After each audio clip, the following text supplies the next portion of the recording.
do those short-term things, but at the same time, invest in a technology that's going to give you efficiencies. And even if it's going to take a 6-month implementation, keep chipping away at it. Keep chipping away at the things that will provide long-term stability and reduce headaches down the road. Hello and welcome to the Bar Business Podcast, where we help bar owners increase profits, attract loyal guests, and simplify operations so you can avoid burnout and finally enjoy your life outside of your bar. I'm your host, Chris Schneider, the Bar Business Coach. Today on the Bar Business Podcast, we have a fantastic guest. Joseph Ehrmann. He owns Elixir in San Francisco, which he's owned for about 22 years, but it's a bar that goes back, I believe, and he'll tell me if I'm wrong here, but it's the second oldest bar in San Francisco. They have like a 166-year history. So he bought that bar 22 years ago and really reinvented it into something amazing. But he has a great story that we're going to dive into here. Everything from his bar to really pushing craft cocktails around the country. He is one of the people that we can thank for bringing us the whole concept of fresh juice, fresh syrups, innovative cocktails. And recently, though, he had a little bit of a flip that we'll talk about, where he went from make all your own syrups to wait, maybe you should buy some juices and syrups because, well, it's more efficient. And we'll get into why that's the case and his new product line, or a product line that he's working with there, I should say. And we're going to talk really about the evolution of the bar industry kind of in the first quarter of this century, because H has been involved in all of it from 2000 kind of to today and how this industry has developed. He also has an MBA, international business experience, has been in multiple CPG companies over the years. And so this is going to be a kind of a crazy conversation where we're going to be able to touch on a lot and get into a lot of depth on things that matter to bar owners. So H, thank you so much for being here. Hopefully that introduction did you some justice, but feel free to fill in any gaps that I left there. Thanks. It's great to be here. Yeah, it confuses me sometimes. To start us off, I want to start by talking about your bar, because this is obviously the Bar Business Podcast. But tell me if I'm wrong here. Elixir has been in existence since 1858. And I think it burned down in the fire or got hurt in the earthquake. I forget which, but I know it was rebuilt around the turn of the century there. And you've had it for the last 22 years. So what made you want to buy a bar in the middle of San Francisco 22 years ago, but also kind of tell us what that 22-year journey has been like. Yeah, it did burn down in 1906 along with the rest of San Francisco. So anyone who knows their history there was a saloon on that corner since at least 1858. That's when I dated it back to over the last 22 years of history research I've done on the place. We're also one block from the Mission Dolores Church, which is where San Francisco really started in 1776. So as that neighborhood grew, we're on the end of the first commercial strip there. So it wouldn't really go back any much further than another 10 years, 1848 gold rush. That's 48, 49, the city just boomed in population, but we were in that heart of it. So long history. It's one of those bars that has been a number of different things, all kinds of different ownerships and names. So it's not it hasn't been Elixir since 1858. It hasn't been the same family or anything like that. But what I did when I bought it was to retell its story, to bring its story to light. Basically, nobody had in that long history had ever dug into the history and told those stories. And so when I was looking for a bar to buy in 2003, and I wanted a neighborhood bar. That was the model that I wanted to go after. And I found this bar that was dilapidated and forgotten and needed a lot of TLC. And I had a background in construction as well. In my early days of bartending in my 20s, I was also working as a contractor. And so I built houses. I've done every job from roofing to electrical and painting. And so I kind of general contracted the whole restoration of the bar itself. And in that, I met somebody who knew a lot of the history, and he brought that to light. And I just, over the years, just kept adding to it. So it's got an incredible history. And I added to telling the story and the history while changing the projection of it and creating our own history with it, because I was really right place and right time. I happened the innovations that I may have been responsible for in cocktails and such came out of the need to improve the business and do something different. I opened as a neighborhood bar, competing with my other neighborhood bars, and in a way playing down to them. They were lower cost, really great bars and great dive bars, but the dive bar concept didn't turn out to be very profitable, and so I leaned into my culinary background and started uh, using those techniques to make cocktails, doing research on cocktails, and it was all at a time when others were just starting to do the same. So, Gary Regan's Joy of Mixology came out the same year I opened the bar. I ordered that book a couple years later, and then Gary became a friend, and Dale DeGroff became a friend, and Tony Abou-Ganim and Steve Olson, and these guys became my mentors as the industry was coming up, and it was a combination of understanding the cocktails and then understanding the spirits while leaning into my MBA background and trying to improve my business. So all of that kind of happening at the same time. Let's be honest. When we're talking early 2000s, like I was in high school. So I wasn't in the drinking scene at that point because I was too young. But a lot of folks, I think, would be very scared to say, okay, I have this neighborhood bar concept, and now I'm going to go more into this cocktail world that is just coming around. And so what gave you the security to say this pivot makes sense? Because I feel like a lot of folks get really scared of pivoting a concept. Well, in many ways, I'm kind of back at it after 22 years, because I bought in 2003 at the bottom of the dot-bomb economy when, Mhm. I had a dot-com job that brought me to Silicon Valley because I had an MBA. I had been living in Europe. I came back because my father died suddenly, and I ended up in software during the dot-com days and eventually in an international position, which got me recruited to San Jose and moved me to California. But that job only lasted 9 months before everyone lost their jobs there. And it was the tail end. Like when I got hired, people were already losing jobs. And then it didn't last that long. I lost my job and I was like, I've been trying to get to California all my life. I'm not going anywhere. So, but multilingual marketing, international executives were the ones that were, lining up at Starbucks and in bars because we weren't coders and only coders kept their jobs. And so nobody wanted to hire me and help pay my MBA debt. So after a couple of years of flubbing around and trying to start a soup company and a couple of other things, I finally said, you know what? Everybody's in bars. I'm going to open a bar. It's about time. I always, like a lot of people, in my generation, especially in Gen X, we grew up bartending as something you were doing while you were doing something else. It was never Mhm. a focus on bartending as a career. But I always knew that I wanted to, because I had worked in 18 different bars and restaurants between 1986 and 2003, all over the country. Like everyone, wherever I went, wherever I was in school, Boston College, Thunderbird, I was a ski bum in Vail for 4 years. Everywhere I went, you bartend to make money and figure other stuff out. And I always thought ownership was something I would do in retirement. And then suddenly I'm like, okay, well, there's not a lot of other business and bars are making money, so it's time to open a bar. So I leaned in and formed a company, raised capital, hunted around, found a property that worked for my vision and what I wanted in a neighborhood bar.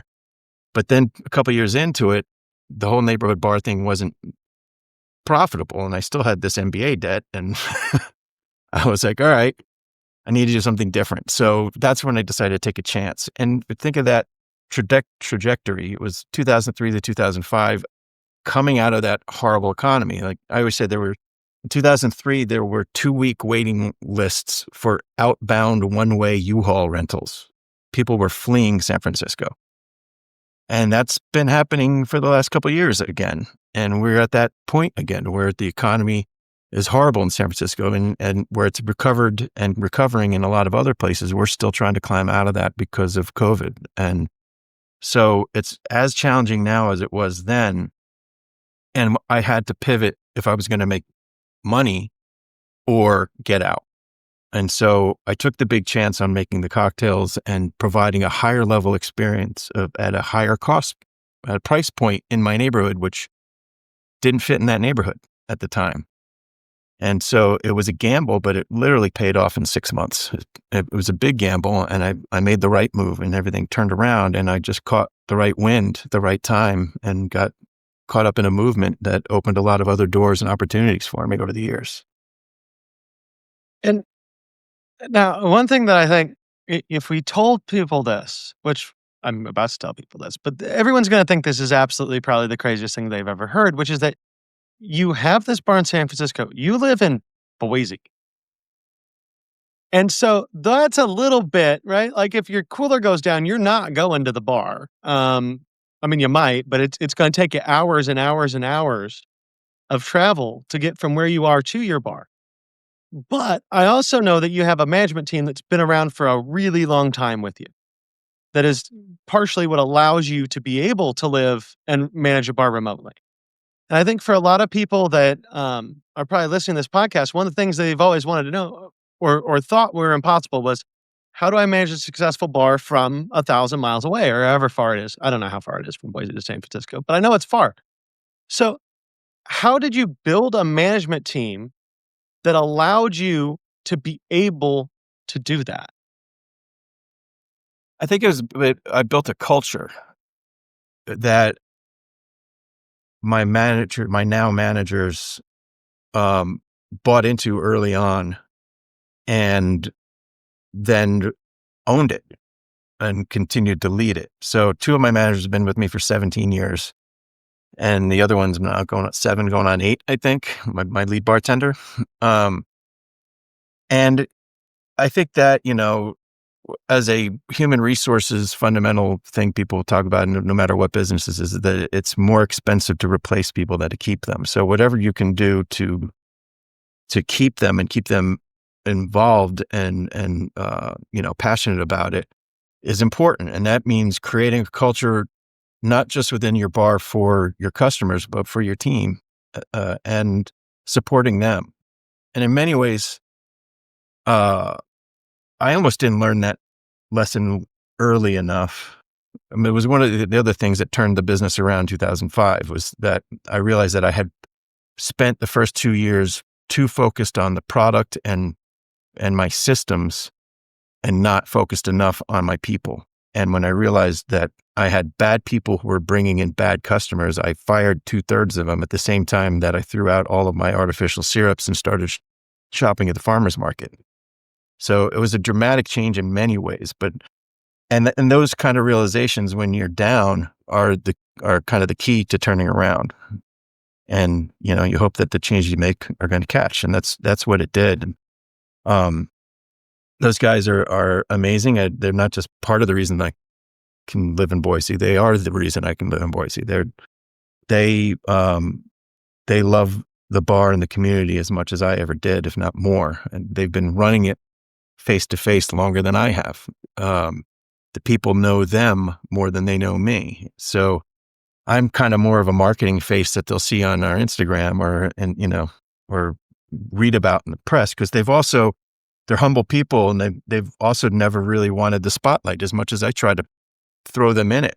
Because we were getting a ton of press over the years, I would always want them to get that press. And, Shay, my general manager, it was pulling teeth to get him featured in Whiskey Advocate magazine once. And beautiful photo of him making a drink. And then, Nick, I got him into a hearing thing that sent him to Singapore. And, like opening those kind of doors and those kind of opportunities for them has always been something I've wanted for them. And, they really are salt of the earth people who just want to serve their customers and create great experiences. And that's really what it comes down to. When you've got a team that'll do that and they inspire the customers to keep coming back for it, then and you take care of them as much as you can, they stick around. Absolutely. But I mean, let's be honest here. 17 years to keep two managers for 17 years is like almost unheard of, right? So if there was one, um, for lack of a better way to put it, magic trick to keeping a manager around that long, because I know everybody's going, okay, I think I have loyal managers, but there's no way they're going to be here 17 years. How do you? Is there any one thing that comes to mind? Communication. You've got to understand their position, what they need in their lives outside of the bar, and continually try to adapt to that and provide it. Um, generally when anybody leaves your company, it's because they either need growth. When we've lost, I can't, the downside is we've lost countless people because they hit a ceiling. Mhm. We train great bartenders. They love it. They learn all kinds of stuff. They learn about business management as much as how to maintain mint without letting it wilt. You know, every little detail. But then they get to a point where they can't go up because the managers aren't leaving. So they Right. move on to management positions in other places. And I have always loved that, as have they. Like, we've got Elixir alumni that own their own bars now, that have become brand ambassadors, have traveled the world, they've, gotten into lots of other situations because of their time with us. And that, having, spread your family out into the industry like that, is another important thing to do, I think. Absolutely, and that's, I mean, I've said this a number of times on the podcast, but I think if you have a small bar, the best thing you can be is the trainer for everybody else's managers, right? Because there is, to your point, there's always a ceiling there. But when you can bring folks in, train them right, give them the skills, and then watch them go somewhere else and use what you taught them to do, at least for me, that's always been a very rewarding experience. Yeah, absolutely.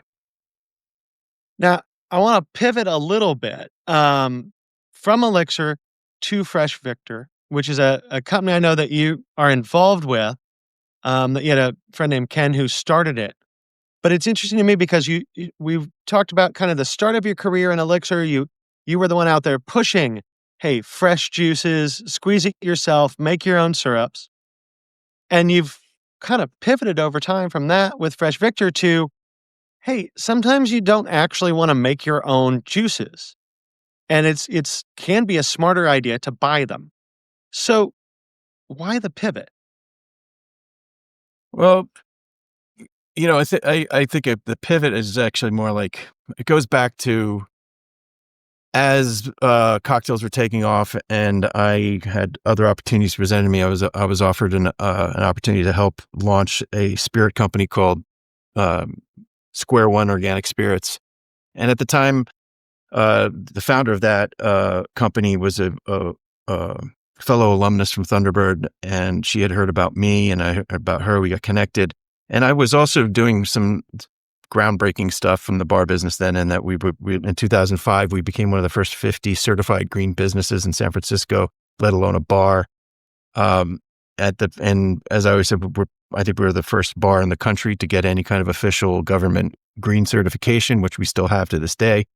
And so working with an organic spirits company, and, I was shopping in the farmer's market. I was making everything natural. Everything was about quality ingredients and an all natural approach, and a green mentality.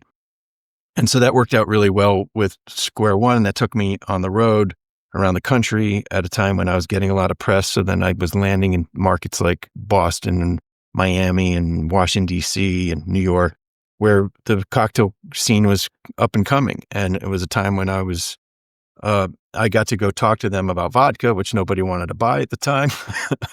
I was trying to sell them on organic vodka and teaching about organic spirits, but I was also teaching bartenders how to squeeze limes and make simple syrup. And that was something that, and put down the artificial ingredients.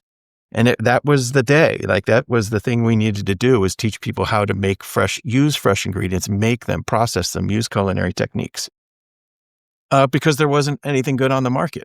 And all the way back then, I knew Ken. Ken McKenzie is the founder of Fresh Victor. He and I were friends. He had a tequila company back then, and through all those years, he had a number of different tequila companies, and he learned the same kind of messages about freshness and what was important to people in order to move tequila, what was important to people in making great drinks. Because spirits were predominantly moved in cocktails, not necessarily shots. And good tequila in particular, we were teaching people how to enjoy tequila, what good tequila was, and how to make great cocktails with it. And he came up with this idea in out promoting his tequilas that, we needed a fresh mixer that could satisfy that need, but also be convenient for not just consumers, but for professionals. And honestly, the technology wasn't there. I wish I was teaching people how to squeeze lines and make simple syrup because you couldn't buy it in a bottle.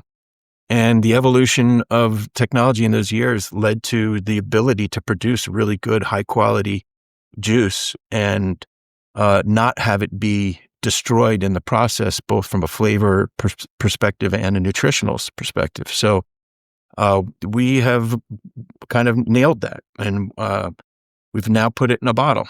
And so when Ken had the idea to launch this company and asked me to join, I was all in. I was like, makes total sense. It's stuff that I can lean into and messages that I can deliver and ways that I can connect with the industry to help them not only make better drinks, but have better P&Ls. And ultimately, that's our value proposition with Fresh Victor for bars and bartenders, is that you can execute really excellent drinks and have better financial results as a result of it by using Fresh Victor. And it's a hard message to get across because bar owners and operators don't tend to want to hear you when you start talking about P&Ls for some silly reason. I having done this podcast as long as I have and talking about P&Ls as much as I do, I really feel for you in that, because it's not the conversation people want to have, but it's often the conversation they need to have. Now, along those lines, so a lot of times you would think, hey, if I fresh squeeze juice myself, that should be cheaper than buying it. Right? I think that's just kind of the knee-jerk reaction most people would have in their heads. But why does buying mixers actually lead to better efficiency from a P&L perspective than doing them yourself? Because you have a lot of variability throughout the year. First of all, if you a box of limes, right, 200 limes in a box, and you buy that box in January at the low point in the growing season, and you could be paying as much as $75, $95, over $100 a case for that box. And not only are you paying top dollar, but it's yielding less juice, and that juice is not good quality. Later in the year, you may get down to $30 a box, but you have complete inconsistency of price and quality throughout the year, and output. And that's just in limes. And, so we have a Mexican lime and agave and a lemon sour, the two core sours of any program, lemon and lime. But we have 7 other flavors also that you don't want to bother juicing, like our cactus pear and pomegranate. I don't know if you've ever juiced cactus pears or prickly pears. Not a fun endeavor.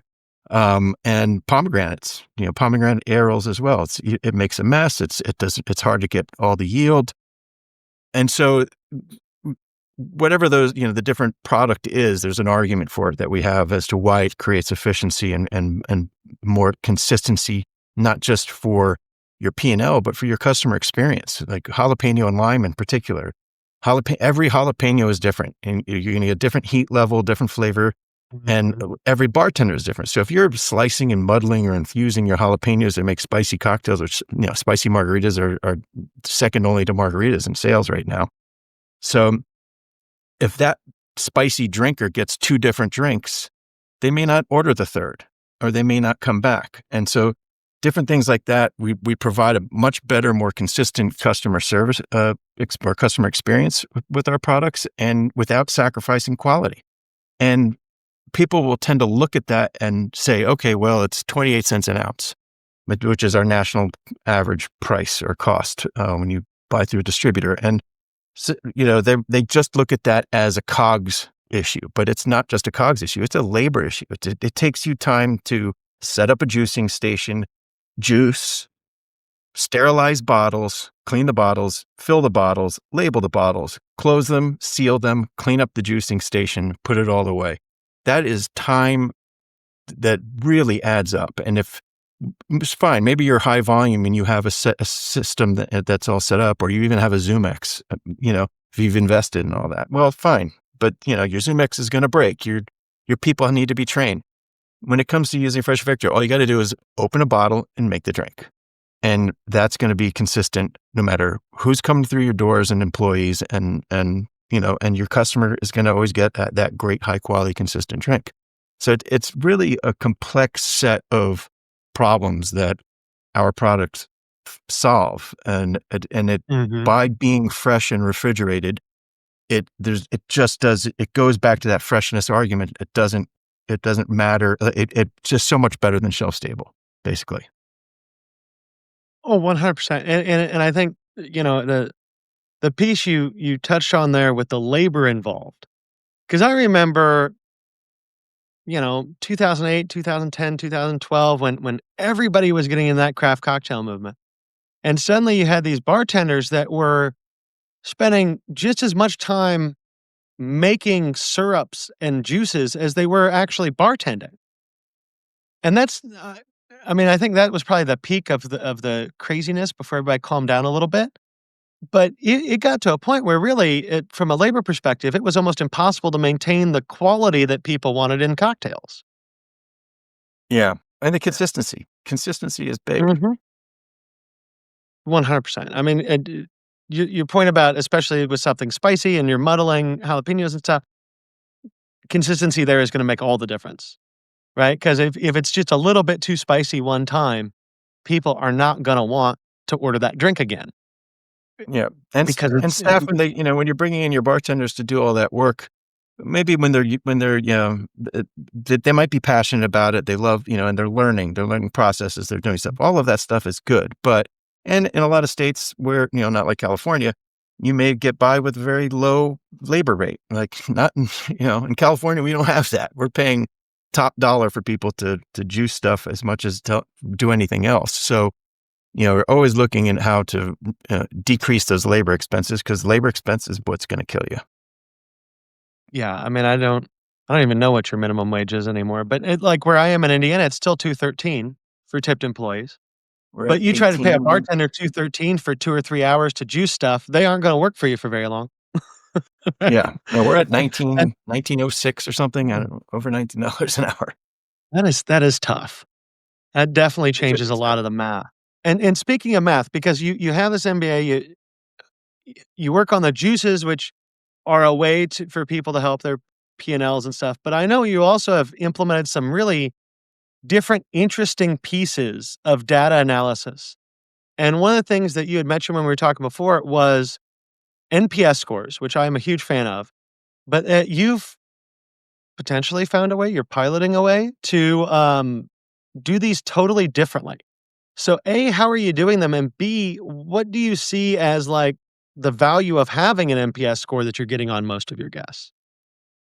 Well, to be honest, I haven't. I'm playing with it. I haven't implemented it yet, and but it kind of gets back to this idea of me being in Idaho, and the idea of working on your business, not in your business. The fact that I am physically removed from the bar keeps me from, it keeps me from spending my time fixing the broken frame or the toilet, or going down a rabbit hole and adding more decor, because I always say I'm still decorating after 22 years. I'm always moving things. Every time I come to town, I put up a new frame, take something down. When I was there, I would tinker. It's a passion project, and so I'm always trying to make it look better, be better, and all that. But being here, I can't do that. So I have leaned into the idea of trying to figure out more of the technological tools to be used to help improve the business. And so I have implemented a better inventory system, tied that to a POS, work with a POS system that integrates with my inventory system, which integrates with QuickBooks, working with a CFO to drill in on our numbers and improve processes and figure out where we're bleeding. And so listening to your podcast, I get a lot of good ideas on the things I'm not doing, where I'm falling short, even after 22 years, things I should have done 20 years ago that I'm still not doing today, all of those things. And so when I discovered NPS, it was the first business system that I had studied since doing my MBA in the late 90s, when I was studying manufacturing and looking at lean manufacturing and concepts. And other kind of management principles that were developed at these, at the big consulting firms. And that's where NPS came. I think it came out of Bain, if I'm not mistaken. And for those that don't know, it's that idea, it's that question that you hear all the time now, no matter where you spend money, is on a scale of 1 to 10, how likely are you to refer us to your friends? Is what it comes down to. And then what do you do with that? And basically, if you score an 8 to 10, then that person is a promoter who's going to go out and promote your business, and anything under, they're a detractor and they're going to detract from your business. So you can figure out who your promoters are and you can rope them in and get them to promote your business. You build up this base of rabid fans and it becomes viral and your business grows. And so I went down the rabbit hole, read the books, listened to a bunch of podcasts, and I created the survey. I put it on my website. People still aren't really using it because I haven't really promoted it. And then another friend of mine from grad school started a company called Veroterra, and they've got some video equipment for analyzing when people walk out the door. Just give a thumbs up or thumbs down on what your opinion of your experience was. And so we're just launching that now, and I'm going to be working with her and her team to see how I can better implement these ideas to understand what my customer reaction is. Because I even I bought the little things you put around the bar that you can tap your phone to, and add a Google review. I printed out little business cards to put in check presenters so people can go fill out the survey, or they can go to Yelp or Google and leave us a review. And I'm that's all part of this process. I'm tinkering. I'm seeing these new things that are out there, and I'm sometimes it's $100, $200 investment to just see if something works. Get the staff to use it. Get them to give the cards to people and tap and get more Google reviews, and that's supposed to drive more traffic. You look at all these things, there's so much of it, and I wouldn't have time to go down all these rabbit holes if I were at the bar, because I'd be running to an antique shop to go find another cool old whiskey bottle that I want to put on the shelf and wasting my time doing that instead of improving my business. Oh, so maybe part of the secret to having time to really work on your business is just to live in a different state. But no, I think that's it. It's so cool though how you're looking at all these different ways to gather your data, and then you're just trying them, right? Because I think for a lot of folks, they get stuck in the analysis paralysis of, "Ooh, I want to do something, but I have to pick the absolute right thing." When I think what you're pointing to in reality is that you're never really going to know. You just kind of have to try something and see if it sticks or not. And this is like, evaluating POS systems, right? Your old POS system goes down. It's time to upgrade. You got to go out and see what else is out there, how they're all working, what's the functionality, how they compare. It's a major project. Like, you have to be organized, you have to be focused, you have to look at all the competitors, look at the prices, how long is this going to last? And if you do that, and that's a major thing that you kind of have to do in a bar, in a POS. That's just the reality of that market. It's a very key piece of technology for a hospitality business. But then all these other things maybe are not as key. They're bells and whistles that can add little points of value here and there, but you still need to research them. But eventually, you just got to pull a trigger and try something, because if you just keep researching, you don't get anywhere. You got to be like, okay, here's the top 3 that I found. I'm going to throw a dart. Let's try this one, see how they do. How are their people? How's their technology? What's the value? What kind of data am I getting at it? Because it's, garbage in, garbage out. Absolutely. And that's something that I really hope that everyone that listens here has gathered over time, because garbage in, garbage out is the reality of all data, right? If your data is no good, you can make the best decisions based on it, but they're still bad decisions. Yeah. And I've made plenty of those. I think I think that sometimes people in business have this magical idea that if you're successful and you've been doing it for a long time, that you haven't failed. I think the trick is that you've failed a lot. You've just done it more frequently, and you know how to bounce back from it because you never invest too much in each failure. Yeah. It was early on. I forget who it was. I was reading, my first semester of my MBA was a classic. Every successful person has fallen down at least 7 times. I can't remember who I said that, but it always stuck in my head. So speaking of that, I got 2 questions here for you before we start to wrap things up. The first one being, you've been at this for 22 years. You've put in place a lot of systems. You've tried a lot of things. You've, in a lot of ways, helped to change the way that bars operate in the United States. What is something that you would tell someone who's has a bar that's been there a year or two or three that they should absolutely focus on that they probably haven't even thought about yet? I think, part of it comes with just, I don't know, old man syndrome too, like looking back on a lot of things in my life.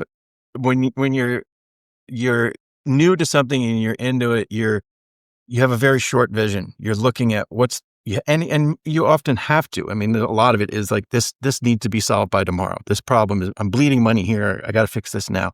Those things have to be tended to. But if you the idea of just having patience and a long vision is something I really wish somebody had slapped me around 20 years ago and said, "You're going to have this bar for 20 years." And I did have a long vision. I imagined having this my whole life and giving it to my daughter. And, that was the plan, was creative. It's like Michael Gerber and says, build good systems and hire good people to run them. And that Mhm. was the idea. Build a little engine that could put out some money and I can hold on to it for a long time. And that allowed me to do other things. But in order to do that, again, getting back to Michael Gerber and his philosophies and the E-Myth is his book, the E-Myth Revisited, and read that. It's all about creating those systems. And if you don't take the time to create the systems and have a vision for the long term, you're just going to always be scrambling for that immediate short-term problem. You have to put in, it's like investing. You have to put in a little bit every day in the long-term solution in order to reduce the amount of the short-term problems you're always facing.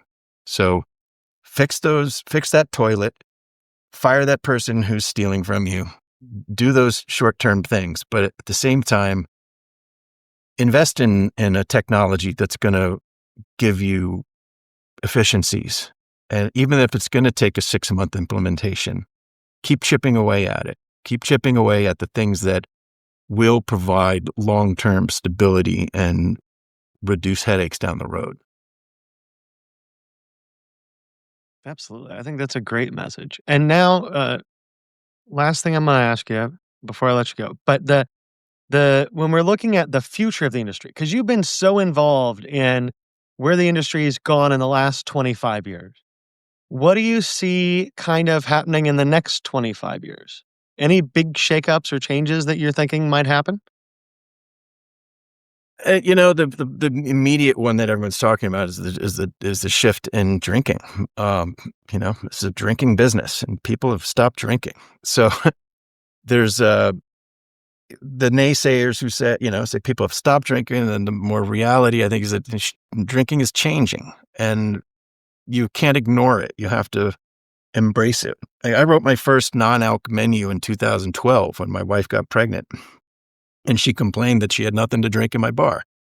So I was like, I've got all this nice fresh produce. I can make really good flavorful drinks. And at the time, I was also I'm a consultant to a number of different things. And I was a consultant. I'm on this chef's council for a company that develops new products for CPG companies. And I was hired for a lot of all the liquid projects. Basically, somebody wants to create a new grab and go drink that you can pick up at 7-Eleven. I help formulate some of those flavors and those concepts. And so rolling that kind of mentality from the CPG world into my non-alc menu was key in creating great drinks that are enjoyable and attractive for people that are not drinking alcohol, whatever the reason. And now, 10 years later, plus it's all the rage, and it's a reality of the business. It's not just something you can take as a well, maybe I'll do that.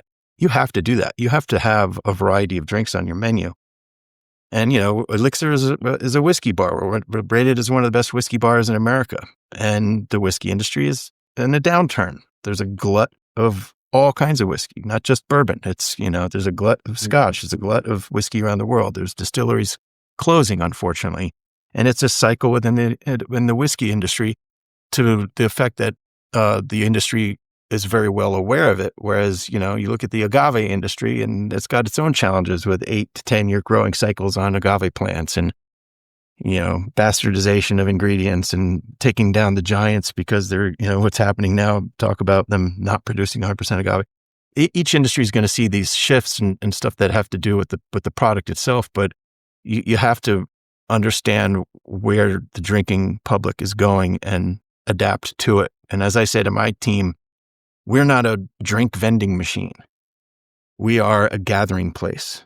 And you'll hear that people talk all the time about hospitality. It's all about the hospitality. It's about the customer experience. It's making sure that everyone who walks through your door has a great time, whatever that time is, whatever that is by their terms, and trying to discern that and feed it. And that's true. That's what it comes down to. So if we have a beautiful room. Elixir is a gorgeous Victorian room with lighting and mahogany and everything. So that's a draw. But you have to have a menu that offers something for everybody, because every group is diverse.